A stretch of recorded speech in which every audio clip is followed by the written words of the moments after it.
One moment, please. Oh, God. Yeah. So as I was telling, yoga is not only about physical exercise, but it is part of our very existence. Okay, so there is history behind yoga. So I thought this is the right platform to, inform a lot of people. Many are aware, many may not be aware. But I thought let me inform to this audience about yoga and its history behind it. So before proceeding, in case if I'm not audible or something, please do call me, or you can interrupt and let me know.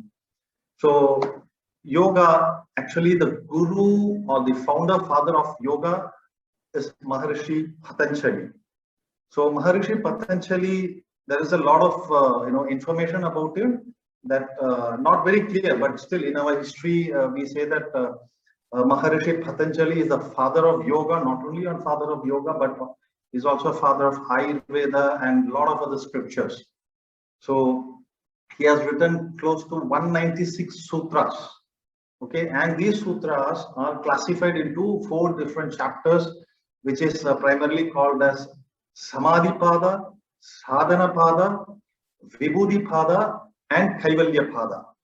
So in these 4 padas, he has described a lot of essence of life and the way we have to live. So in that, Sadhanapada is where there is a chapter called Ashtanga Yoga or Hatha Yoga, we call it Ashtanga Yoga. In that, asanas and pranayama comes at the 3rd and the 4th limb, in that 8 limbs. So in that 8 limb is where we follow our practice of yoga. That is, that asana is in the 3rd limb, as I told you. So in this 8 path or 8-fold path of Ashtanga Yoga, the first 2 is Niyama, Yama. Then comes asana, then comes pranayama, then comes pratyahara, dharana, dhyana, and samadhi. So this is the way he has structured it. It's beautifully he has done. If you really analyze and see, this first 2, which is called Yama and Yama is nothing but self-discipline and the way we need to live our life, being good, practicing good characters, behaviors, being good to people, not saying lies, helping others, embracing forgiveness, being truthful. So these all the aspects comes in Yama and Yama. Once we are prepared in that aspect, then comes the asana, that is the physical. So first is your knowledge. So once the knowledge is gained, read, understood in the right manner, then you start exercising your body. That is, your physical body also need to be kept fit. So that is where it comes in as asanas. And then pranayama. So both physical and mental, strengthening comes through this pranayama and asanas. So then goes to the next step, is called pratyahara. Pratyahara is all about observing all these, whatever is happening, we inculcate and start living that life in a spiritual, in a realistic, in a good manner. Then comes dharana. Dharana is observing, again, say, absorb everything, understand, contemplate, go into it. Okay, see through it, what all you have done, what all you're doing. Then comes the dhyana or meditation. So meditation is all about focusing, concentrating, observing. So through that dharana, you observe, you observe, and then get into the meditation called dhyana. From dhyana, once you understand what is going on in your mind, in your thoughts, in your life. So this is like awareness. Through meditation, you are aware of what you are, what is this existence is all about, what is your life is all about. So you start looking into it. You're introspecting your own life through this meditation or dhyana. So from dhyana, we attain the stage called, the last stage called samadhi or enlightenment. So this is the way, yes, Maharishi Patanjali has brought in yoga to us. Okay, as I told you, these are in the sadhana pada. So now something about Maharishi Patanjali. So who is this Maharishi Patanjali? Our history, or our ancient scripture says that Maharishi Patanjali is Adishesha, where Lord Narayana used to rest. Okay, you know that the big snake which Mahavishnu or Narayana used to rest. So Adishesha once saw Vishnu seeing the celestial dance of Lord Shiva, and both Vishnu and Shiva got so immersed, and then Adisesha said, Lord, please bless me to know this knowledge, what you're doing. So this dances the different postures.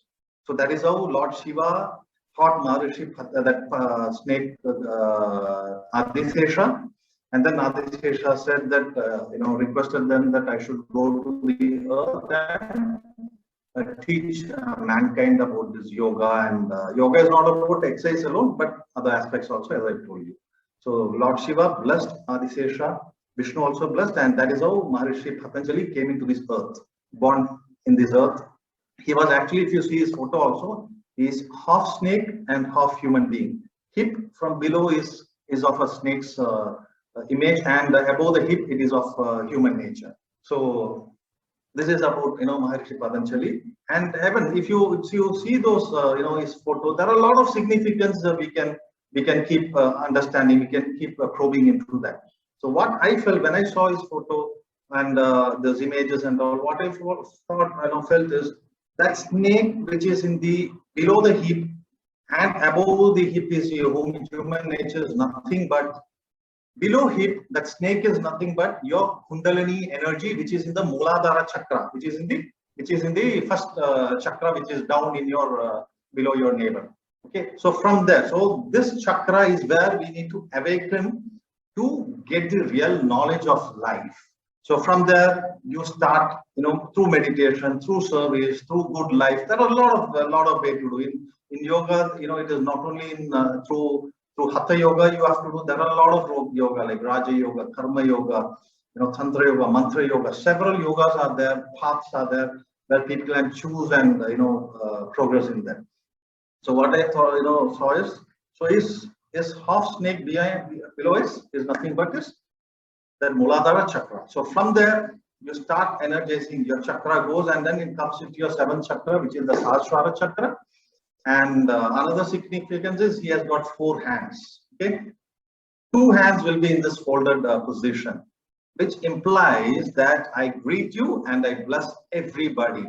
So this is the significance of this posture of blessing, like this, which we call Namaskara position. Then there are 2 more hands behind. One holds the conch or the shanku, where you can see Narayana holding it. The Shanku is nothing but when you blow, you get that universal sound. So that energy of universal sound. And the next one is the chakra, the Sudarshan chakra, which is the wheel of time. Okay, where the time keeps rotating. So this is another symbolic meaning of what Maharishi Patanjali has. Then over is that there are 7 snakes' head. Again, this has a symbolic meaning, which is in that 7. 5 is the Panchabhuta, or the 5 elements of our existence, which is, as you all are aware of, earth, fire, water, air, and ether. Okay, with this you start understanding your life, and then that other 2 head is about liberation and enlightenment. Okay, liberation is knowledge. Through that knowledge you attain samadhi or enlightenment. So this is the aspect of Maharishi Patanjali, who has given this yoga to this world. So these are small history behind Maharishi Patanjali, which not many are aware of. So he is the father of, or the person who has brought yoga to our world. Okay, from there it went on and on and on, and even in few history, if you see in Indus Valley civilization, which is I believe 2,500 years old. Okay, BC. There is a photo which if you can Google and see, you can find out that there is a photo of Lord Shiva, which is what we presume to be sitting in a posture of Padmasana in meditative posture. So that means yoga was existing even during those times. So that means this yoga or Maharishi Patanjali's actual date or time, nobody is aware, but history says it's over 5,000 years old. So over this past 5,000 years old, this yoga has come to us right now, and it went in different shapes and form. But this Hatha yoga or the asanas, what we are right now doing and following and practicing in our everyday life is what Patanjali Maharishi has taught us over the period. But it has gone into a different shape. So now coming back to again yoga.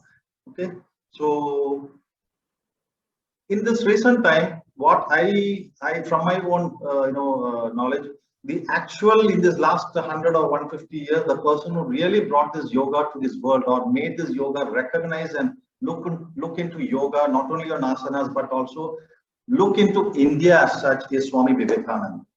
Everybody knows the moment we hear Swami Vivekananda, we all know what a personality is. Okay, and we can't forget that date, September 11, 1893 in Chicago, where he attended the World Parliament of Religion. So where he spoke about India, its culture, its spirituality, its yoga.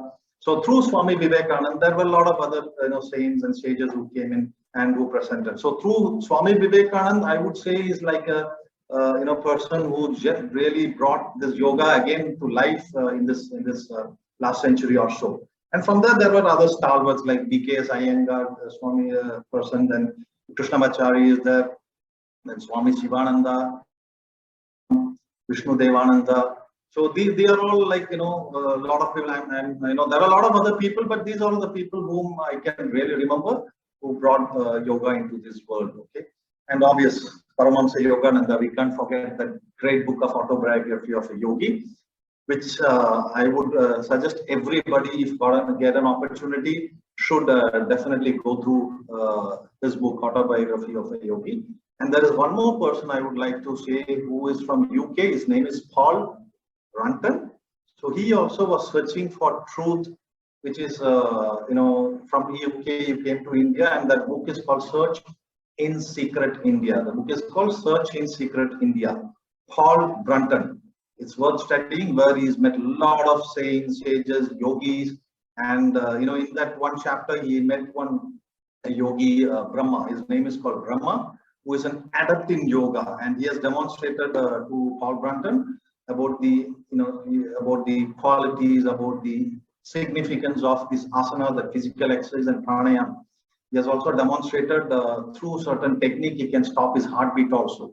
Okay, it was recorded in that book. And also even T.T. Krishnamachari, who is recently passed away, I mean, a few decades away. He also, I think in 1961, I believe, I'm really not sure, I think in 1961 or somewhere, where he also demonstrated through yogic practice, he could stop his heartbeat also.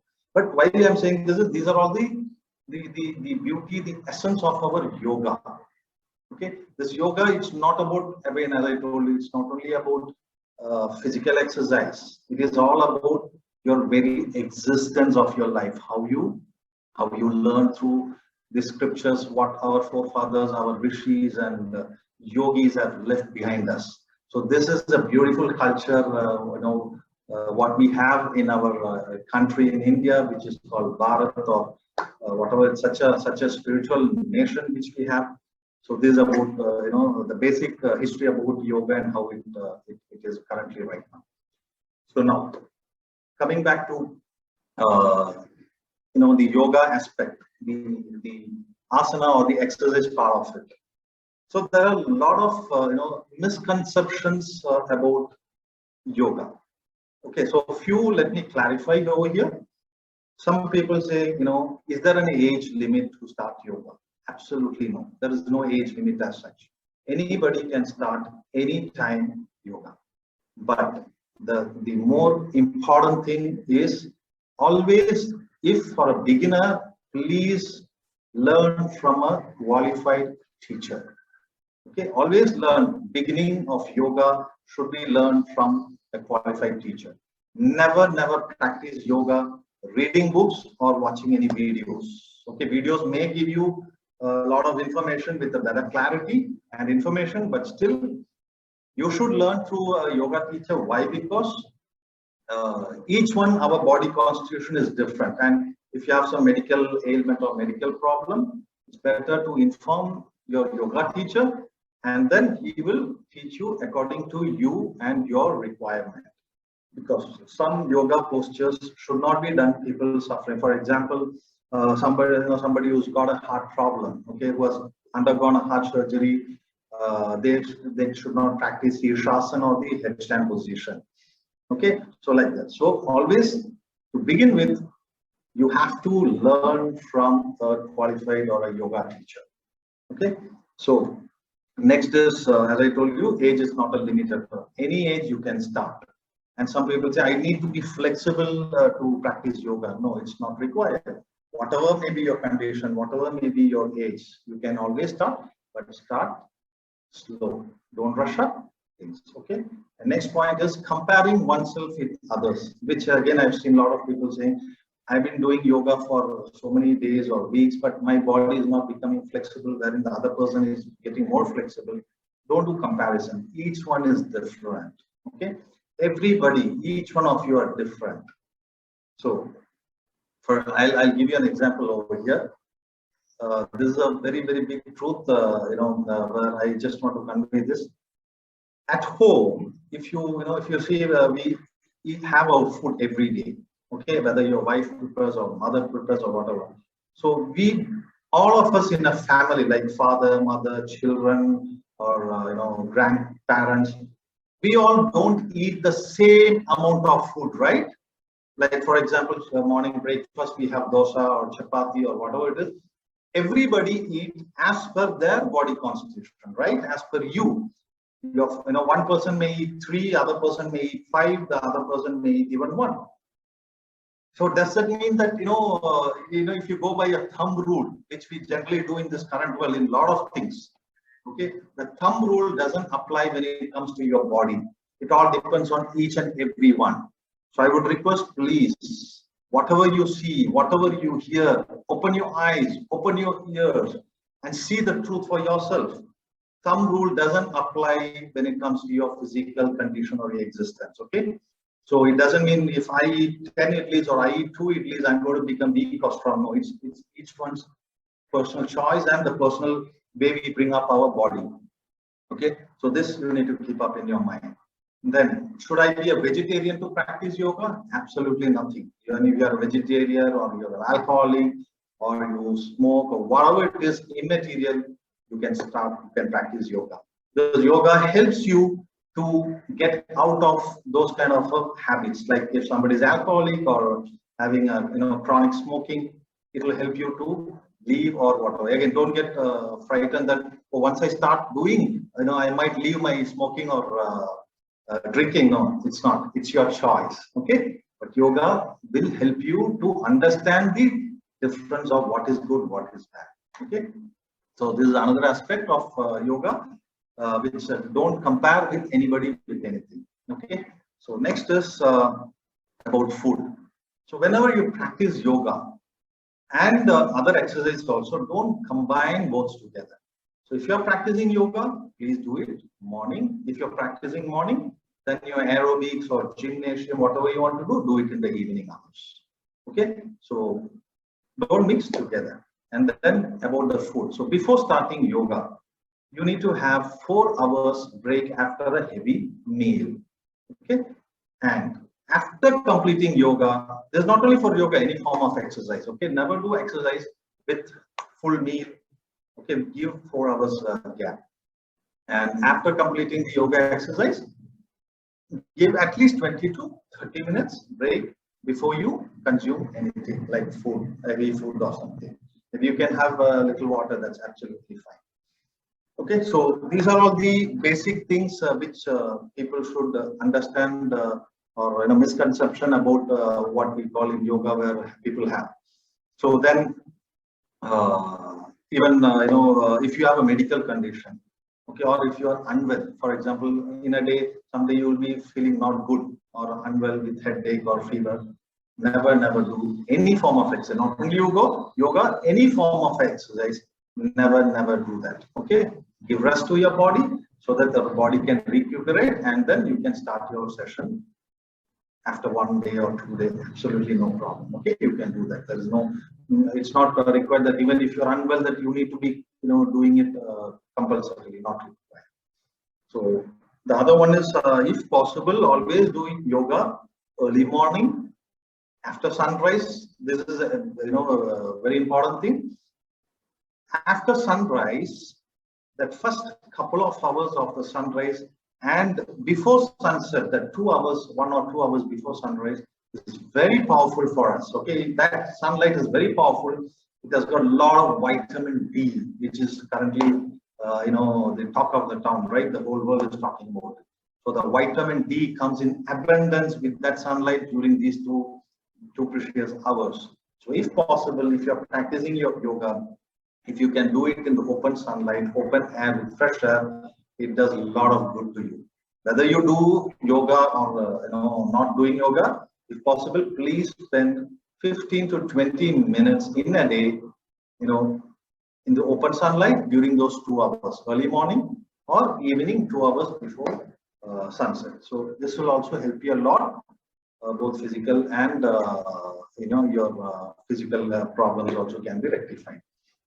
So this is about the basic information about what or what not to do about yoga. Now, why are we giving more importance to yoga?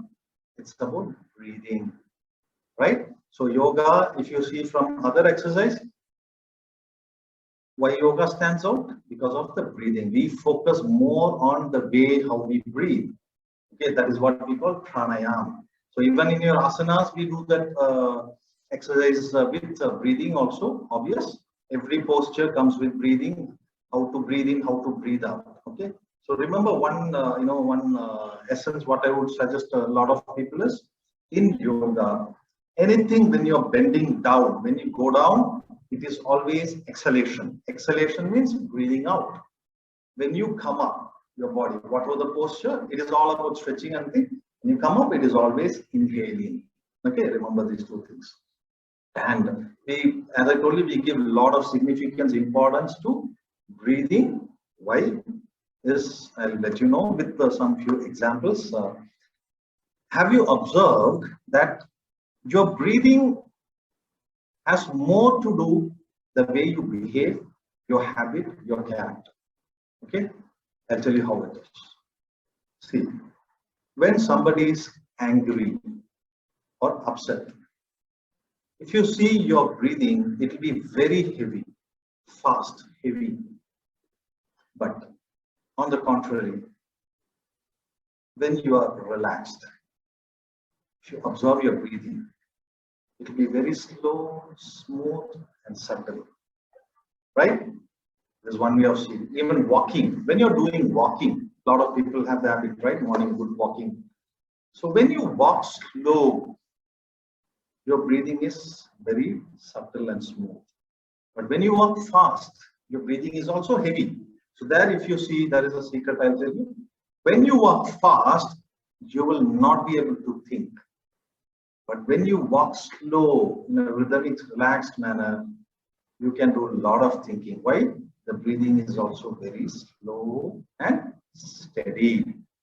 So that means your breathing has a very essence or significant part in playing in your life, for your habit, your character, the way you see things.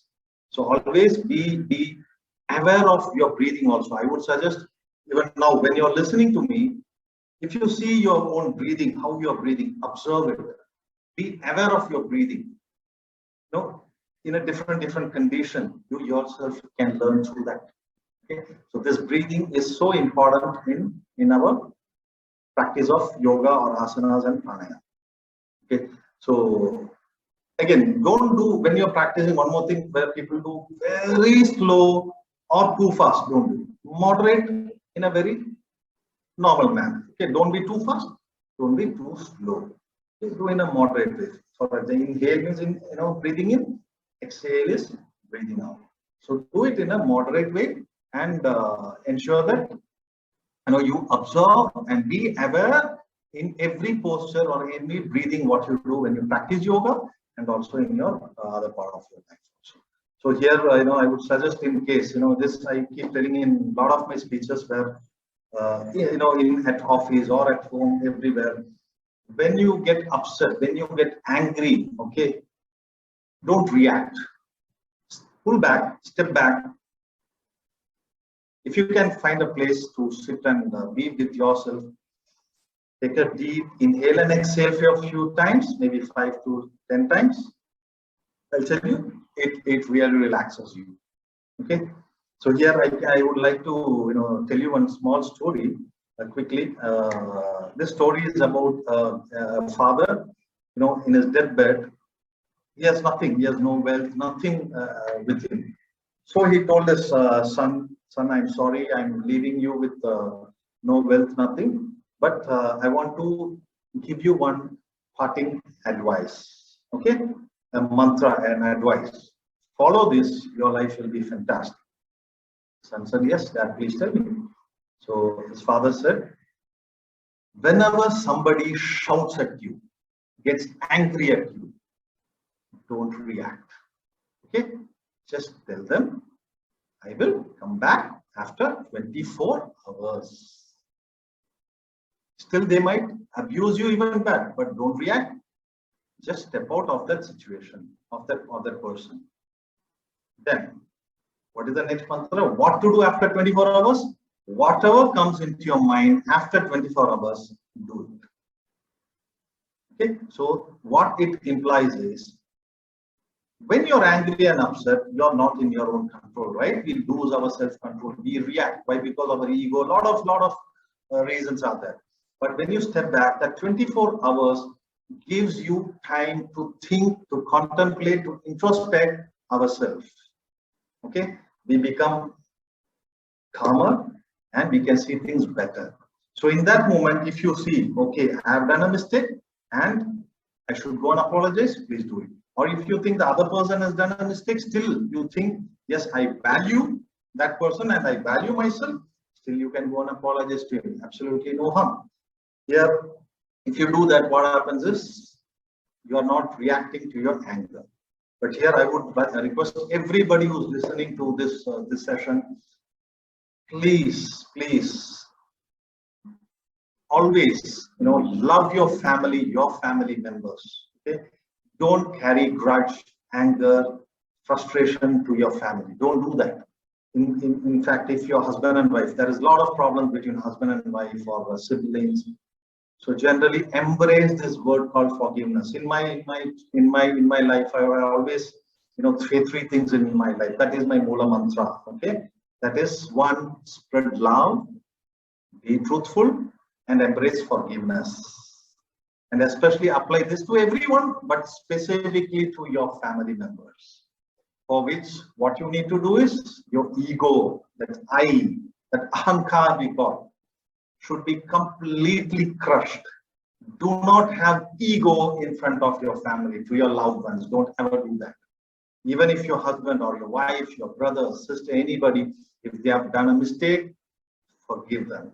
It's okay. Even if they have done a mistake, absolutely, please forgive them and keep loving them. So this is part of that yoga. Okay, this is our culture, our Indian, our essence of this existence.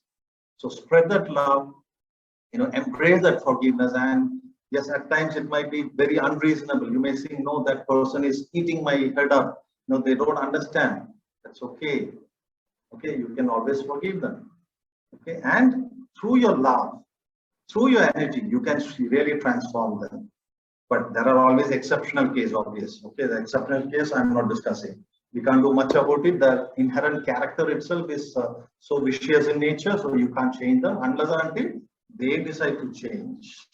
Okay, so those kind of exceptional cases, still there are opportunities provided they come forward. Otherwise, we can tell them, we can only pray for their well-being. Okay, so why I'm saying all these things, this is how you have to learn yoga, your exercise or the breathing exercise or asanas. When you do, always remember that eightfold principle, yama and niyama. These two always should come into your life when you practice your yoga. Why? Because when you practice those good qualities along with the practice of yoga, that exercise also, it does make wonders. And it strengthens your mind and make your mind so powerful. It's very powerful doing this yoga, and through pranayam, then comes the meditation also. Okay, so this is the way we need to practice our yoga session. So now, today in this session, I may not be able to take the full-fledged class or whatever it is, but I'll be teaching you just few stretching exercises which you can practice, maybe even if you are a beginner, still, or if anybody has a medical condition, I would suggest not to practice, just observe what I'm doing. Maybe you can check with your teacher. As I told you, always consult a teacher before practicing.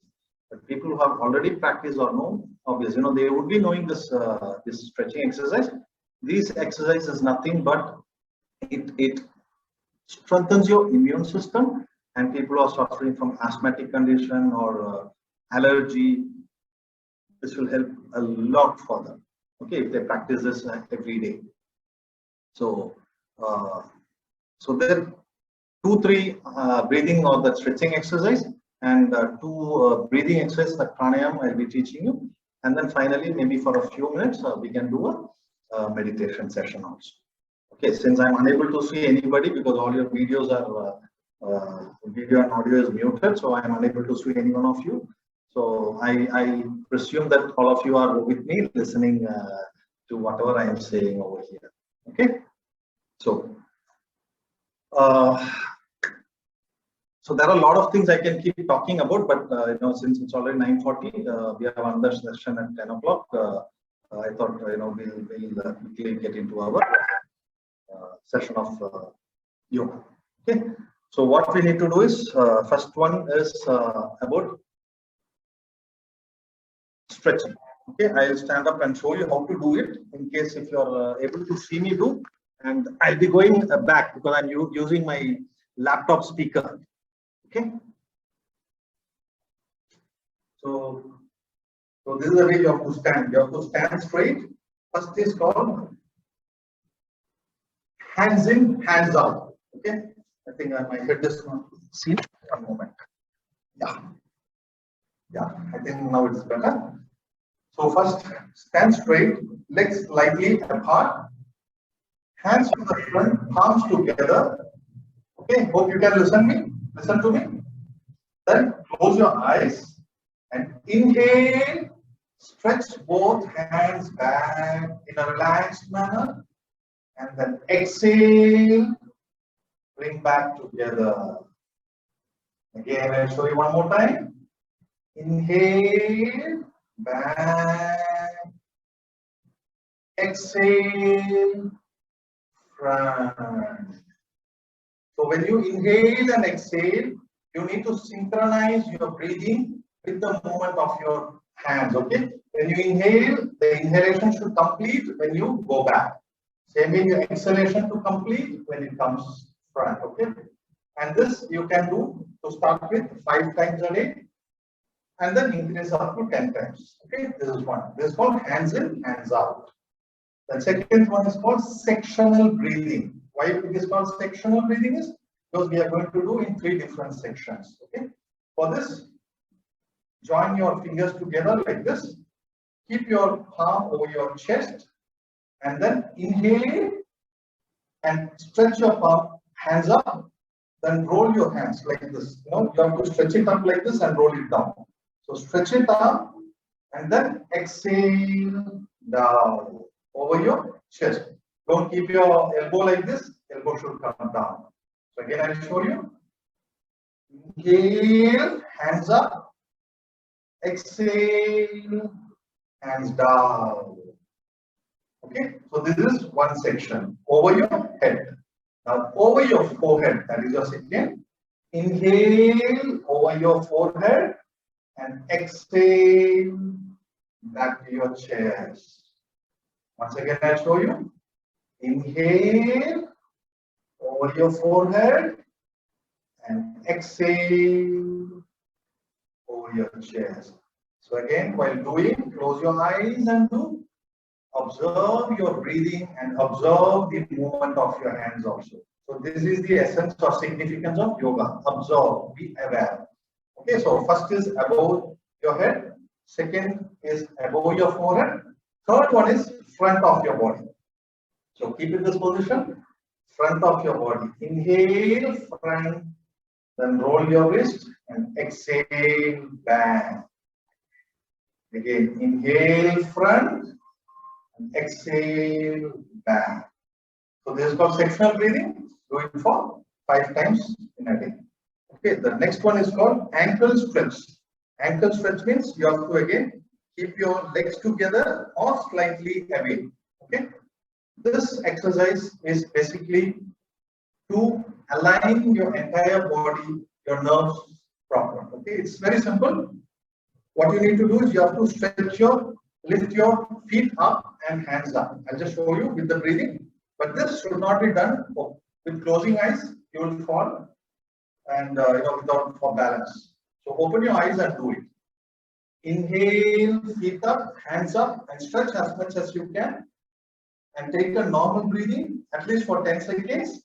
And then take a deep inhale, and then exhale. Bring your hands and feet together. Okay.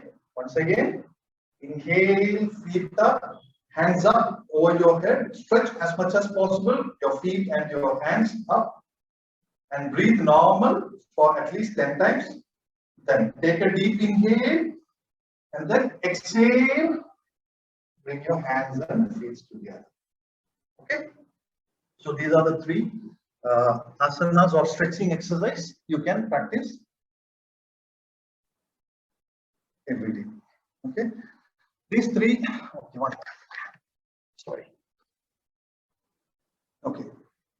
So these three exercise which I've just demonstrated is very good for people who are suffering from asthmatic problem or wheezing problem, allergies. Okay, and it can also strengthen your immune system. So now the next one is pranayama. Okay, so in pranayama there are several pranayams are there, but I'm going to teach you only two pranayam. One is called Nadi Shodhana pranayam and then Nadi Shuddhi pranayam. Nadi Shodhana is how you have to do is with your right hand, first two fingers you have to bring it down. With your thumb and your ring finger, you have to hold it on your nostril for closing and opening. Okay. Hope I'm going slow. And if you have any doubt or anything, please stop me, and I can again teach you. With that asana stretching, hope everything is clear. Again, I just want to tell you both the exercises, the three exercises what I have told you. The first two, that hands in and hands out, and the sectional breathing. So sectional breathing, when you go up, you have to bring it like this, okay? And then roll your palms and bring down. Close your eyes and do. On the ankle stretch alone, open your eyes and practice that. So now, pranayam, Nadi Shuddhi, Nadi Shodhana. What you have to do is, how you have to do is, first close your right nostril, okay? Then inhale through your left. Then close your left. Exhale through your right. Then again, inhale through your right, close your right, and exhale through your left. That is one cycle of Nadi Shodhana. Again, I repeat. First, close your right nostril. Inhale through your left. Hold your left.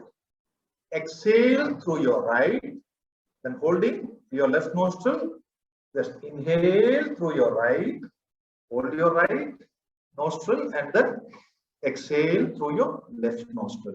So that is one cycle, and the ratio should be 1:1 ratio. That is, if you inhale for 3 seconds, exhale also for 3 seconds. So that inhale and exhale should be done at 1:1 ratio. Okay, this applies even for the Nadi Shuddhi pranayam also. Okay, so now I'll show you how to do. Closing your right nostril. Close your eyes, inhale through left, hold your left nostril, exhale through your right, then inhale through your right, hold your right nostril, and exhale through your left.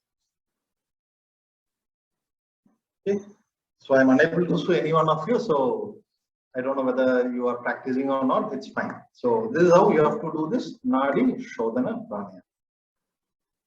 Nadi Shuddhi, there are two varieties. Again, in this, what I would suggest you is, this is just a simple inhaling and exhaling. Okay.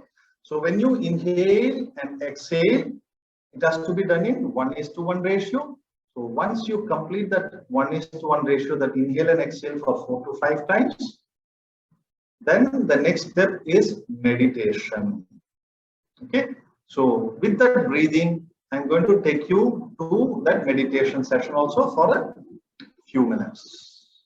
Okay, this I'm just going to do with you completely for the next 5 to 10 minutes. So I would request everybody to be with me so that you also get the effect of that meditation. So this, as I told you earlier also, whenever you are upset or angry or frustrated or depressed, whatever may be your mood, okay, please practice this breathing exercise, and I can assure you, you will be very calm and composed after doing that. You might also feel, even people who are suffering from sleeplessness, okay, some people say that I can't sleep in the night, okay, while you go to bed.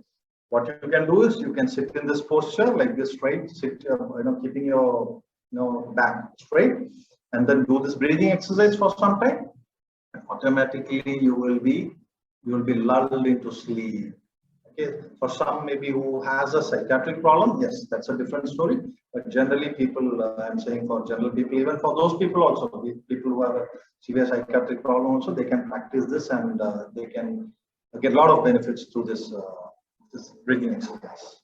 Okay, so now you have to sit straight. Okay, whether you sit down or sit in a chair, whatever may be your posture, but ensure that your back is straight, and then you can sit in comfortable way. Keep your hands in whatever posture you want, either chin mudra, jnana mudra, whatever mudras or no mudras, no problem.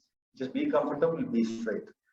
So again, I'm saying, I'm just assuming that all of you are with me for this next 10 minutes. If you do that, I'll tell you, it will transform your life, and you will see the benefit of this breathing exercise, and then through that breathing, the meditation session also.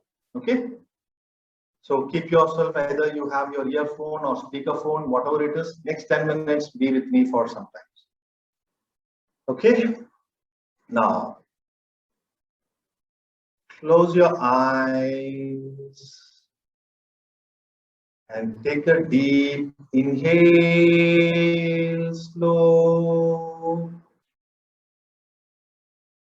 Exhale, slow and steady. Inhale, slow. Exhale, slowly in a relaxed manner. Inhale. Exhale, slowly. Now breathe normal. Breathe normal and relax.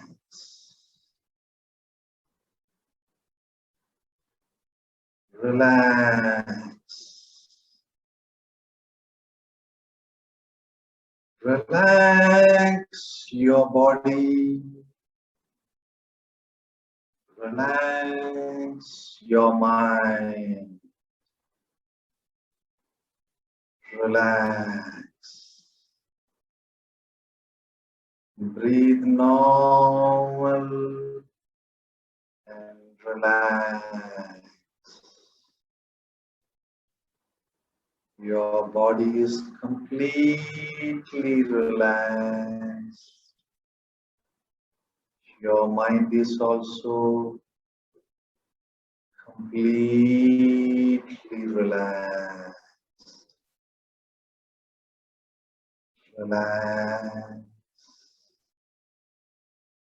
Relax. Observe your breathing, how slow and steady and smooth it is. Relax. Relax. And now start meditating. Observe your thoughts, observe your breathing, and relax, relax. Now I am going to chant Om Mantra. Be with me when I am chanting that mantra and relax.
In this position for some time.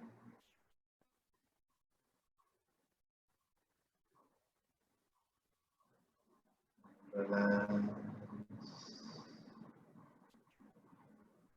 relax.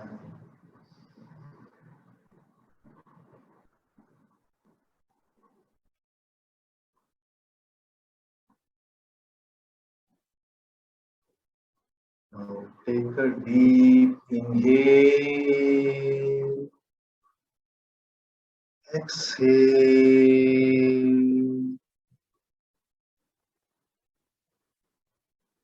and slowly open your eyes and bring your palms together. And if you want, you can rub it like this and rub on your face. Relax, relax. No hard movements. Just relax for some time. Don't do anything heavy because now you are completely relaxed. Okay, so that's about the session for yoga today. Thank you all. Thank you so much. And any question or any answer, anything to be asked, I'm open for. Thank you. Thank you, Swamiji, for this enriching session, especially the techniques that you told us for anger management and also the meditative process. It was very smooth and it brought about a lot of calmness in the mind. I have a question, Swamiji. Like whenever we practice meditation, we get a lot of questions from the users that the mind is very flickering. How do we control the mind in such a state? I mean, because the mind is always flickering and we're not able to concentrate. So do you have any tips for a flickering mind? Yes, very simple. Meditation, okay, let me tell you something about meditation. Meditation is not about concentration. Okay, the moment you say the word concentration, focus, what happens is you create a division in your mind.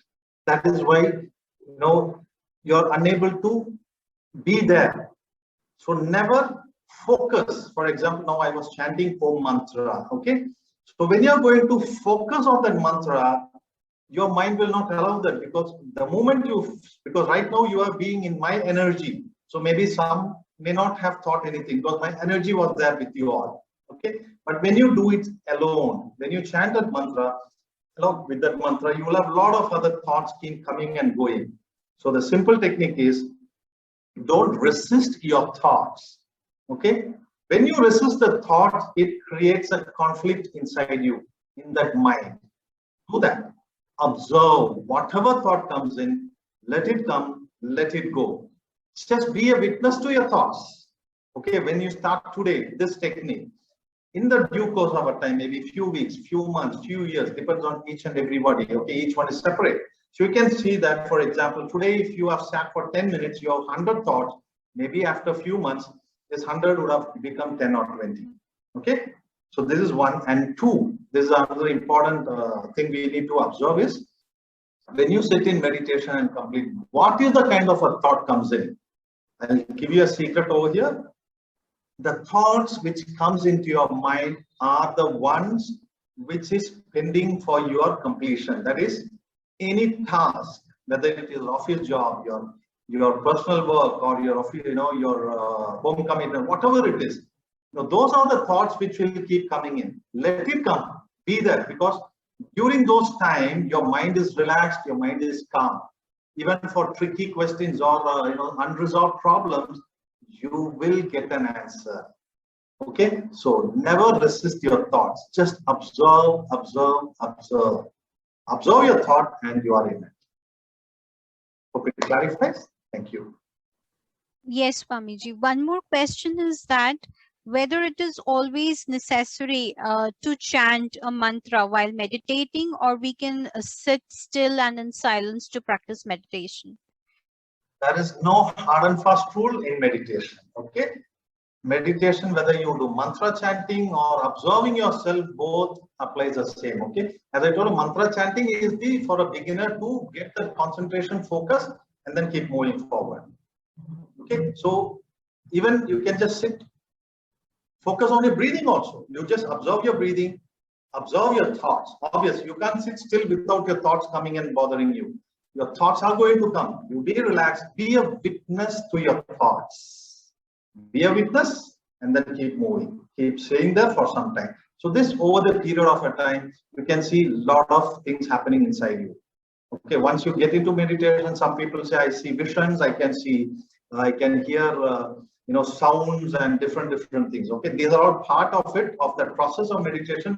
Don't get stuck anywhere. If you're going to see vision, some people think that, yes, I think I've attained that mukti stage. No, it is a long process. So during that time, whenever you have any doubt or confusion, please speak to your guru or your teacher who is an adept in yoga or meditation or somebody. They will clarify. So mantra is not absolutely required. It's up to you, your choice. Thank you. Thank you, Swamiji. This really helps, and actually we can implement it practically in our lives to see how it is helping us, and definitely I'm sure it will work wonders in each one of our lives, because we're going through a lot of stress these days with respect to our work, with respect to the family, with respect to the surroundings around us, and meditation is a powerful tool to think beyond all these problems, to be within ourselves. So thank you, Swamiji, for this enriching session.